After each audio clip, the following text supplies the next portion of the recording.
Bon, entre vous et moi, cette semaine, on a posé une question assez simple au président des États-Unis. On lui a demandé « Est-ce que l'Amérique est en guerre contre l'Iran ?» Et il a répondu « I don't know ».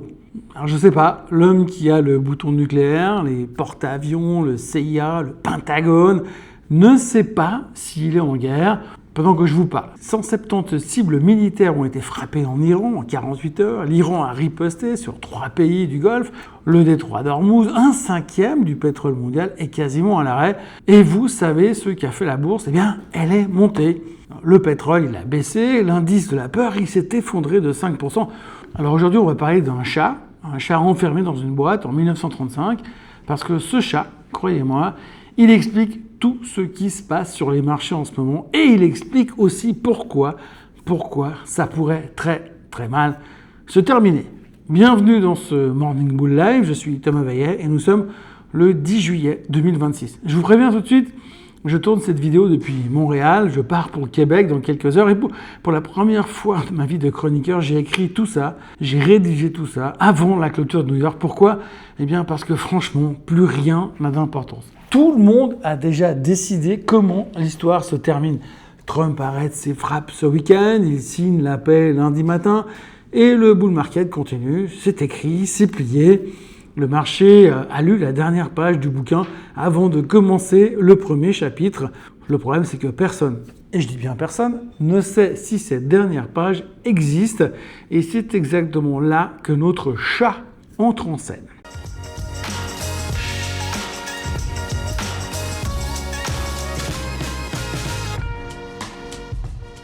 Cette émission vous est présentée par Swissquote. Alors avant toute chose, ce que vous allez entendre et voir dans cette vidéo n'est pas un conseil financier, c'est mon avis, mon analyse et parfois mon humeur du jour. Par contre, si vous voulez comprendre la bourse, là, vous êtes au bon endroit. 1935, un physicien autrichien, Erwin Schrödinger, en a marre de la mécanique quantique. Alors, pour se moquer, il invente une expérience de pensée, de réflexion. Vous prenez un chat, vous l'enfermez dans une boîte avec une fiole de poison qui a une chance sur 2 de se briser. Et tant que la boîte reste fermée, accrochez-vous, la physique quantique vous dit que le chat est à la fois mort et vivant. Les deux en même temps. Et ce n'est qu'en ouvrant la boîte que la réalité se décide. Schrödinger trouvait ça complètement absurde. C'était le but. C'était une blague de physicien, sauf que 90 ans plus tard, sa blague est devenue la politique étrangère américaine parce que la guerre entre les États-Unis et l'Iran, aujourd'hui, c'est exactement ce chat dans cette boîte. Elle existe, mais elle n'existe pas à la fois. Simultanément, mercredi matin, à Ankara, Trump déclare que le cessez-le-feu est terminé. Mercredi soir, dans l'avion du retour, il raconte que l'Iran a appelé et supplie pour un deal. On bombarde 170 cibles militaires, mais on négocie quand même. On réimpose des sanctions, mais on discute. Et quand un journaliste demande au seul homme censé avoir ouvert la boîte, puisque c'est lui qui tient le couvercle, si la guerre a repris, il répond « I don't know », je ne sais pas. Même l'observateur ne sait plus ce qu'il observe. Schrödinger n'avait pas prévu ce cas de figure. Mais attendez, parce que la vraie folie n'est pas là. La vraie folie, c'est la réaction du marché. Le chat est peut-être mort, peut-être vivant, et Wall Street a déjà commandé les croquettes pour la semaine prochaine. Regardez ces chiffres, parce qu'ils sont hallucinants.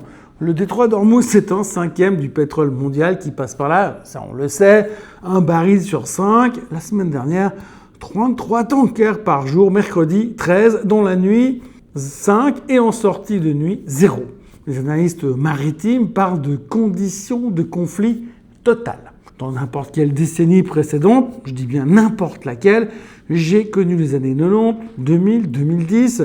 Ces chiffres-là, c'était un baril à $100 et un VIX à 40, panique générale, la une des journaux, ministre en cellule de crise, et en 2026, eh bien, le Brent baisse de 2% à $76, la VIX baisse de 5% à 16% et le S&P gagne 0,83%.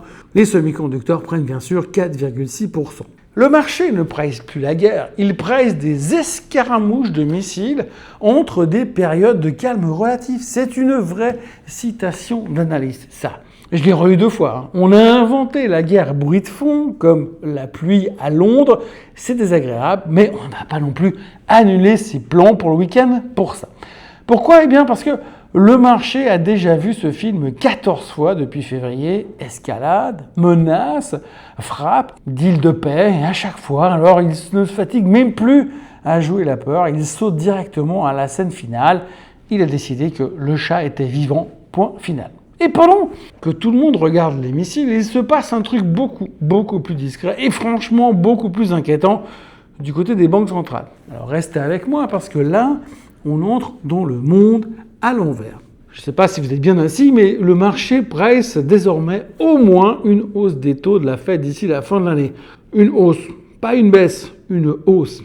Les minutes de la Fed, qui ont été publiées mercredi dernier, montrent que plusieurs membres voulaient monter les taux dès le mois de juin. Et le nouveau patron, Kevin Warsh, a supprimé la forward guidance, la boussole que la Fed donnait au marché. Donc, on va récapituler. On ne sait pas s'il y a la guerre et on ne sait plus ce que pense la Banque centrale. Le brouillard total à tous les étages. Mais le meilleur, c'est John Williams.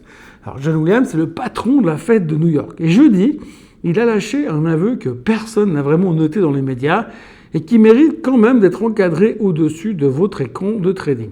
Il a dit « Les investissements dans l'infrastructure IA, les data centers, les puces, tout ce qui fait monter la bourse depuis 2 ans, contribuent quand même de manière évidente à alimenter une inflation trop élevée. » Sans fucking blague.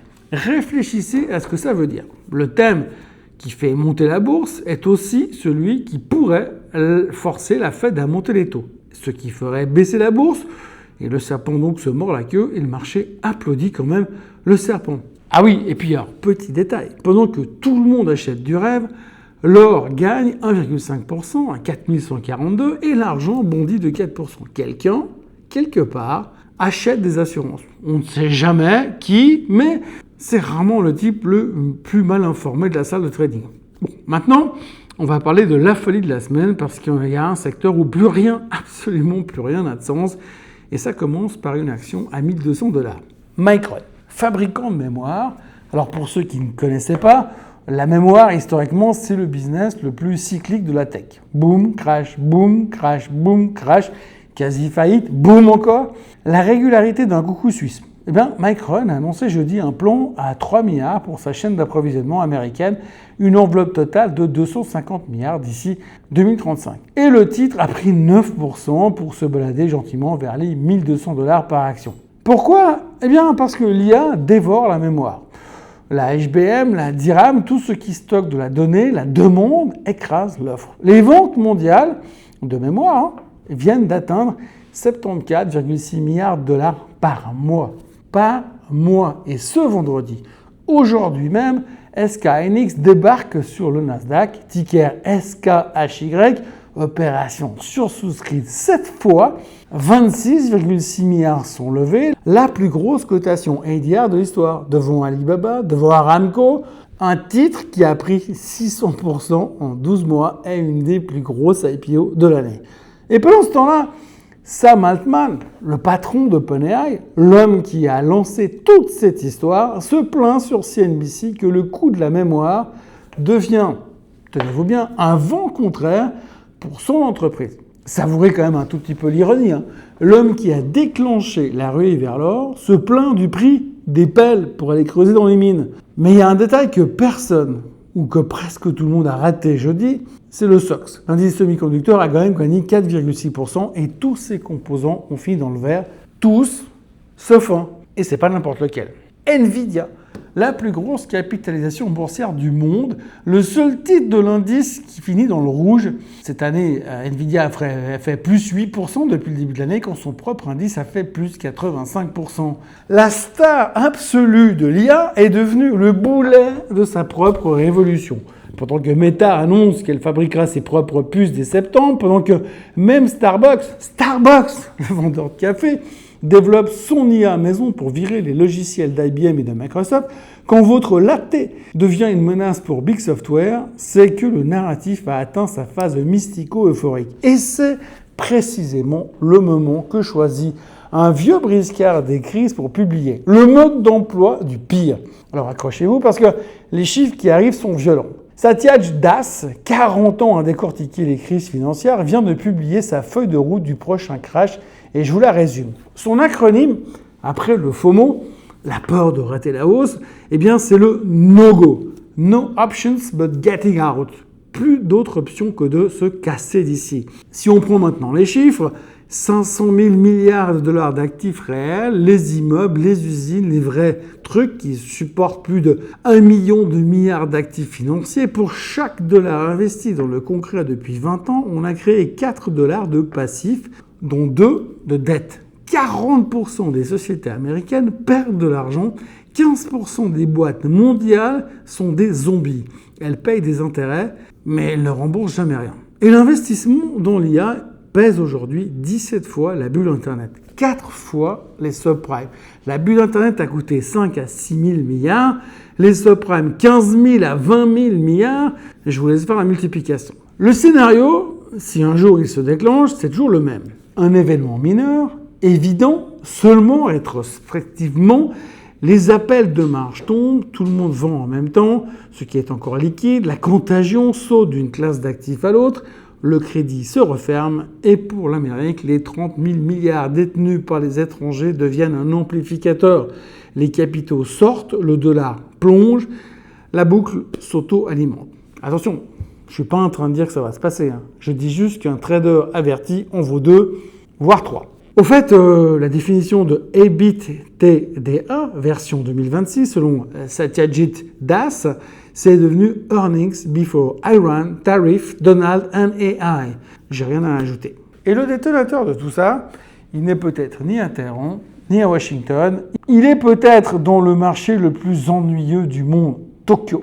Le rendement du 10 ans japonais a touché les 2,9% hier, plus haut depuis 30 ans, 9e séance consécutive de baisse des obligations japonaises du jamais vu en 20 ans.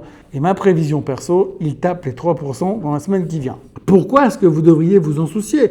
Eh bien parce que le carry trade, emprunté en yens, presque gratuit pour acheter du Nasdaq, c'est le lubrifiant caché du bull market dans lequel on vit encore. Et la dernière fois que ce mécanisme a commencé à se déboucler, en août 2024, le Nikkei a perdu 12,4% en une séance et le S&P 500 a lâché près de 9% en quelques jours pour un simple début de débouclage.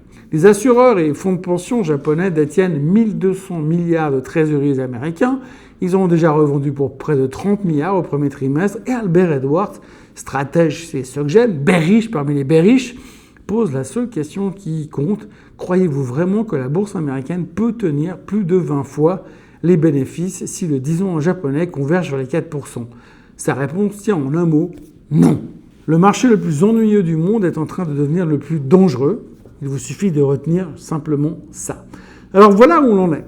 Tout est pressé pour le happy end, la paix qu'on finira par signer, l'inflation qui refluera gentiment, la Fed qui montera pas ses taux, le Japon qui restera sage. Ça fait beaucoup de happy end pour un seul scénario.